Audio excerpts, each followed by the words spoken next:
Nyemenike, un village situé à quelques encablures du parc national Nyokolokoba dans la commune de Tomboronkoto, fait parler de lui-même.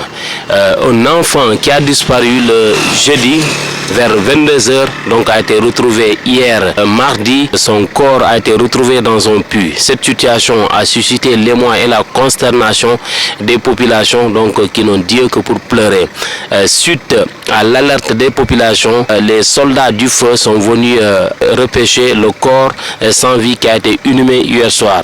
Et la gendarmerie a ouvert une enquête. La vitrine régionale de Kédougou 7 TV est venue pour chercher la vraie information afin de savoir ce qui a conduit à cette situation macabre d'un enfant de 9 mois donc, qui a été retrouvé dans le puits. Un vieux qui s'appelait Elhadji Mamadou Kawa, celui que les enfants ont raconté. Ils ont dit qu'on a vu un enfant dans le puits là. C'est de là, Elhadji aussi, comme qu'il n'a pas la vision nette, il est parti appeler un autre. C'est ce dernier qui est venu, il a appelé en ce moment, mes frères étaient là, un certain Mouché Wagé aussi. Il était là, il a appelé ce dernier. Ce dernier aussi a appelé l'autre jeune frère aussi qui est là, qui était là avec nous. Donc maintenant par la suite, ils sont venus, ils ont regardé ensemble le puits, ils ont trouvé l'enfant à la surface de l'eau.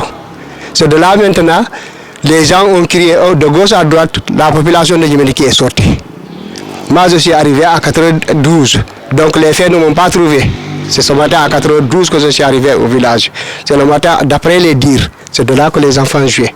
Et voilà le pays à côté. On est présentement ici à Nyemenike, et donc là où l'enfant de 9 mois a été retrouvé mort après être disparu 4 jours après.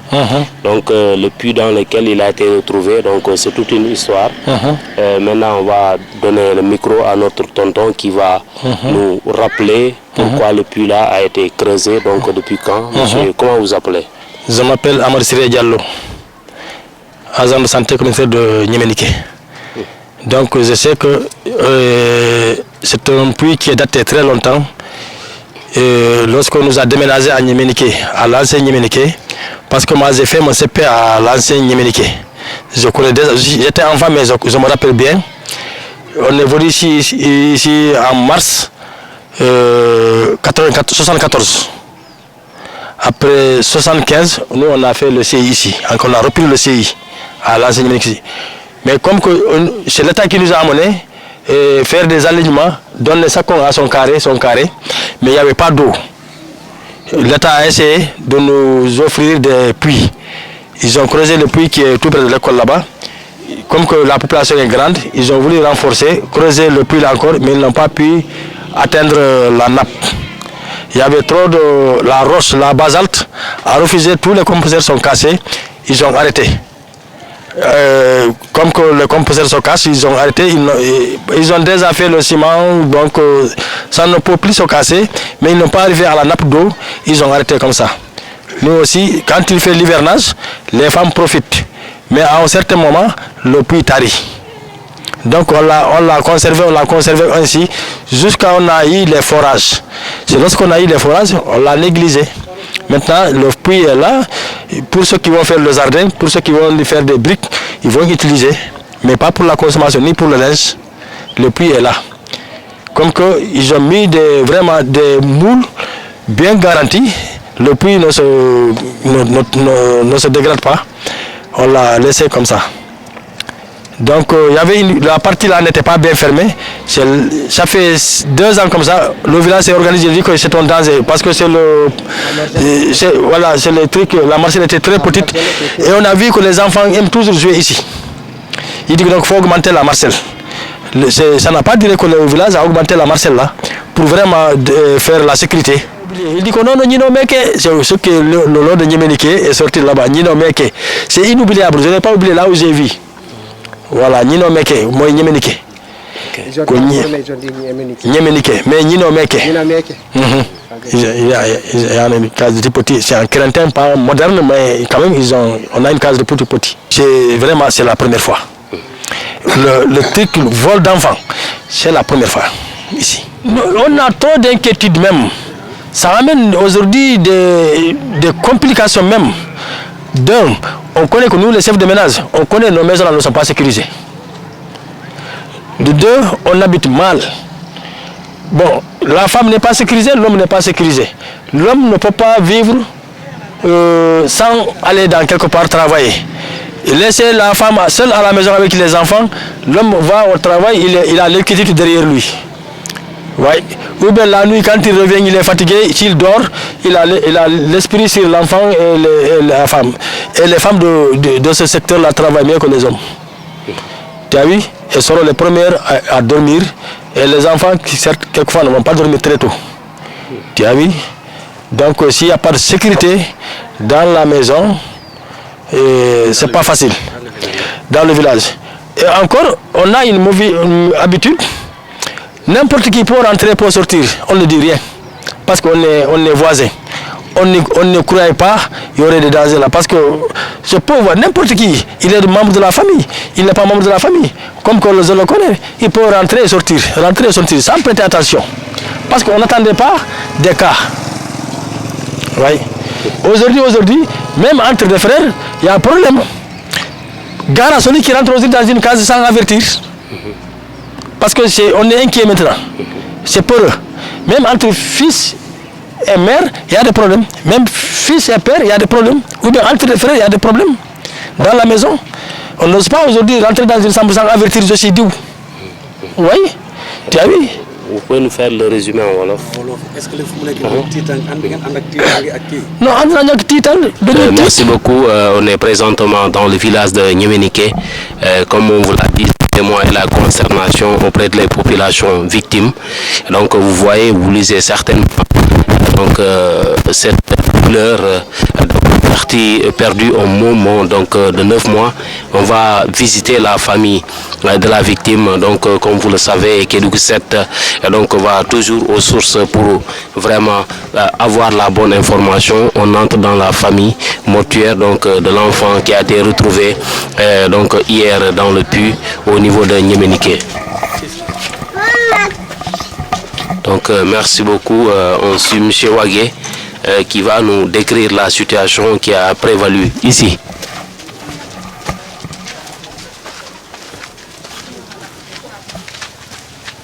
La porte d'entrée c'est là-bas, ici c'est la porte de sortie. Voilà présentement la chambre de la dame. Voilà la chambre de la dame. Mais la porte de sortie là n'était pas fermée. Voilà présentement, voilà la porte de sortie. Là-bas c'était la porte d'entrée, voilà la porte de sortie. Mais ce jour-là, paraît-il, ils n'ont pas fermé la porte de sortie là. Voilà la chambre de la dame. Le papa dormait parce qu'il avait 2 femmes. C'était le tour de la première. Il était là-bas, il était en train de dormir. La deuxième a laissé ici son enfant. Elle est partie dans la boutique du coin qui est à 15 mètres ici. La boutique de bas, derrière la maison ici. Pour acheter une couche et un sachet de Vitali pour le petit enfant. S'il se réveille la nuit pour qu'il puisse lui donner du lait. Et après, par la suite, elle aussi, d'après les dires, elle a laissé ici son enfant avec une certaine muette. Une fille qui s'appelait Fatou Tunkara. Mais elle est muette, elle ne peut pas parler. Donc, elle est sortie pour aller à la boutique. Paraît-il, elle est sortie, cette dernière aussi est sortie de la chambre. À son retour, elle vient, elle s'affaire autour du Vitali. Elle a chauffé de l'eau avec le fourneau. Elle prend la terre, la terre, elle met sur le fourneau, elle chauffe de l'eau. Après, par la suite, faire du Vitali pour l'enfant. Elle n'est pas directement bon, paraît-il. D'après les dires, moi je ne suis pas là. Après, elle a fait du lait pour l'enfant. Et après, par la suite, elle est venue. Elle n'a pas trouvé l'enfant ici. Au lieu de s'inquiéter, elle ne l'a pas fait. Après, elle est restée un peu longtemps. Après, elle dit que je n'ai pas vu mon enfant.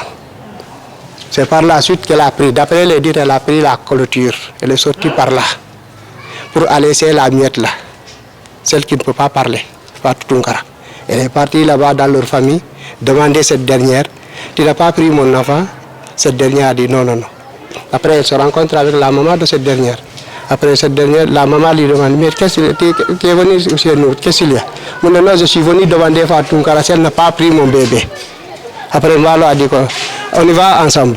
Après, elle est partie avec la maman de Fatou Tunkara, Mbal Tunkara. Ils ont demandé, non, Fatou Tunkara a nié. Elle dit que non, elle n'a pas pris l'enfant de qui. Parce qu'elle est toujours fréquente ici. Elle est copine à la première. La première est sa copine. Elle est tout le temps, chaque jour, tous les jours que Dieu fait, elle est là. La miette là. Donc elle a l'habitude aussi de prendre l'enfant de toutes les deux femmes. Que ce soit la première, que ce soit la deuxième. Après, elle est revenue. Elle revient encore. Elle va, puisque l'enfant là, on a donné le nom à un de nos grands frères qui est décédé, qui s'appelle Lassana. On lui a donné le nom de ce dernier. Le gars aussi a son fils ici qui s'appelle Lamine. Bon, Lamine aussi a coutume de prendre l'enfant là. Il est parti voir la chambre de Lamine. Elle n'a pas trouvé aussi Lamine là-bas. Lamine est sorti. Elle vient, elle rencontre après par la suite une certaine dame qui est là, qui est venue du Bundu, qui s'appelle Salé, je ne sais pas. Après, elle dit à Salé, moi, je n'ai pas vu mon enfant. C'est cette dernière qui est allée dire à la maman de son mari, qui dormait en ce moment, Kadi Diallo. Ah, Aminata n'a pas vu retrouver son enfant. Ils viennent ensemble, les deux dames se suivent, elles viennent ensemble, elles trouvent Aminata dehors là-bas.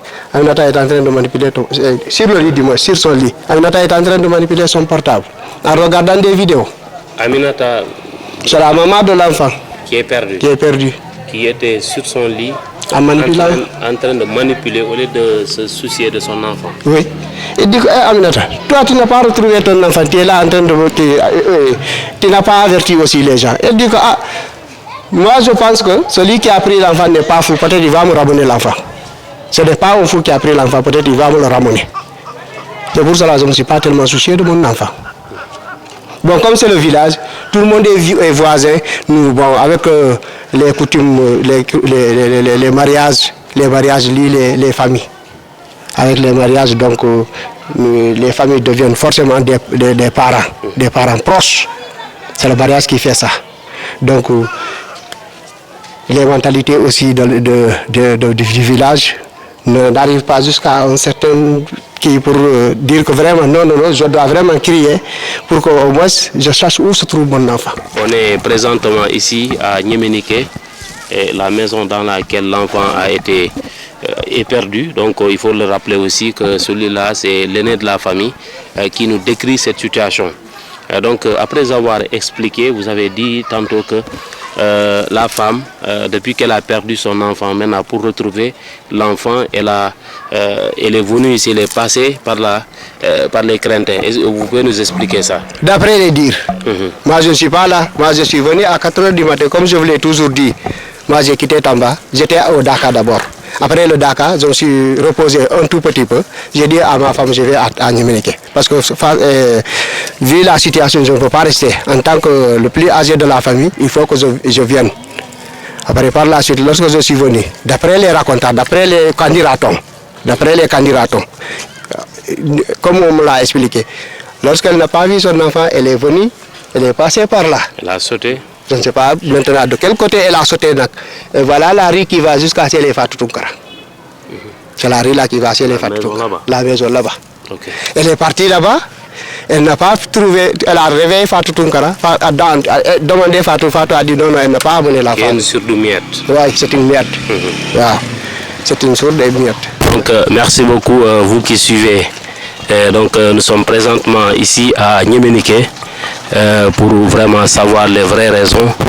Donc vous savez qu'un enfant a été retrouvé dans le puits en état de putréfaction très avancé.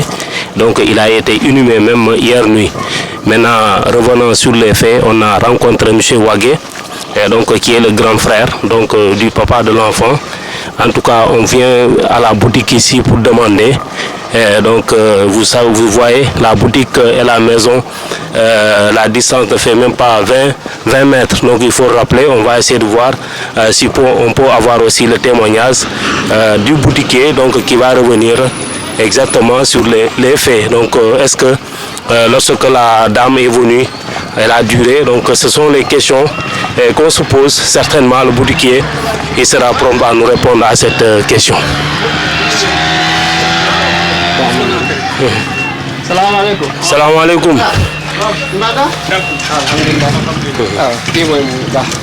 Thierno Mbada jam tuɗo alhamdulillah min o ko Abdoulaye Baro minnete Abdoulaye Baro waaw comme journaliste oɗo ko Ibrahima Diabahate oɗo ko Madani Traoré donc minen komin ko addi men ɗo ko fi situation yaɗo hanki on donc min nani ñande le 10 jemma Aminata Sow arino ɗo pour sodugol couche donc e fitale pour bobo makko donc konko an kan won ɗo est ce que a waɗa témoigné o arno ɗo est ce que ɓooyi ɗo ko minute aji jelo waɗi ɗo donc c'est des questions aussi vraiment que nous on peut aller dans la boutique donc pour ça quoi. Ici c'est bon. Oui, ok. Man kay limay débrouiller ko yépp moy Paul bi dal ko ndu mi way tigi tigo. Ko jelu ko ñaata. Am ko jelu ko ñaata ko wata halta quoi. Voilà. Donc grand mun nañ ko jël pël. Et donc mbaɗɗa ceerno alhamdulillah ko no witeɗa Alpha Omar Diallo Alpha Omar Diallo ñande jeudi bobo goɗɗo wujjama e nder ñemenike ɗo donc bobo wujja ɗo ɓe indi nena makko arino ɗo pour sodugol vitale e couche donc est ce que on a wawi men expliquande kono situation yaari ɗi voilà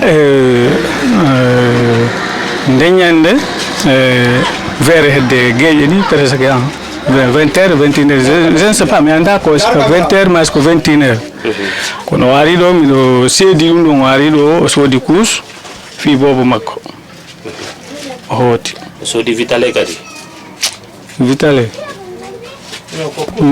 couche rek o soodi ni ok ko couche tu o soodi komi faami kon da si tawi nami yijude hara ko couche tu woni komi jogiti parce que cewɗi makko ɗin harno ga ndeññande ɓay o soodi couche o tawi mi ala cewɗi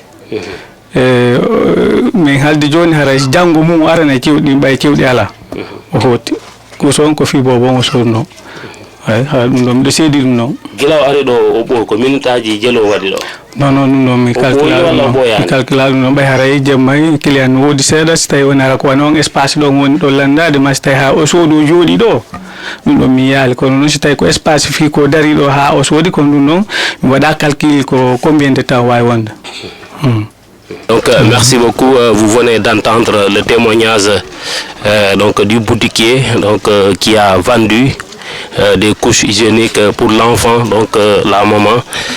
En tout cas, on va partir là où repose désormais.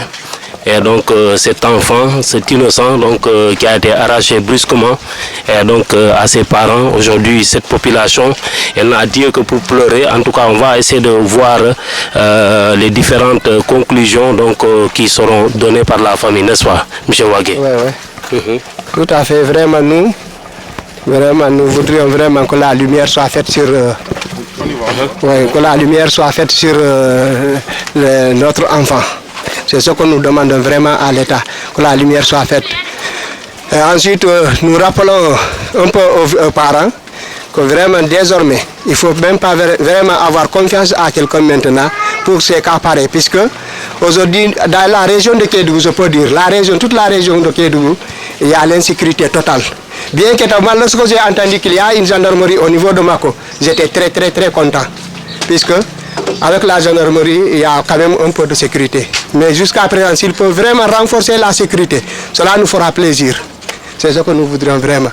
Mais nous voulons que en tout cas qu'il y ait la lumière sur la perte de l'enfant. Donc on va venir recueillir les témoignages. Aussi, ok, vous pouvez présenter, donc c'est difficile quand même, mais il faut le faire. Okay. Voilà, désormais, voilà, c'est là où repose notre fils qui s'appelle Lassana Wagué, âgé de 9 mois, dont on a, je ne sais pas qui est en tout cas pris à notre affection le jeudi 10 mars.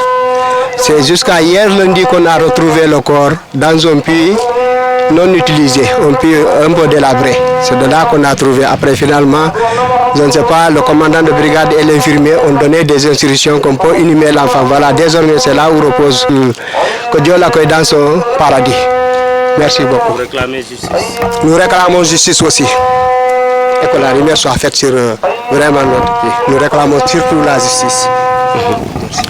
En tout cas, merci beaucoup. C'était à l'instant la team de Kédougou 7 qui est venue et donc chercher la bonne information par rapport à l'enfant qui a disparu la journée du jeudi à partir de 21h ici à Niéméniké, qui malheureusement hier mardi l'enfant a été retrouvé et donc dans un puits abandonné.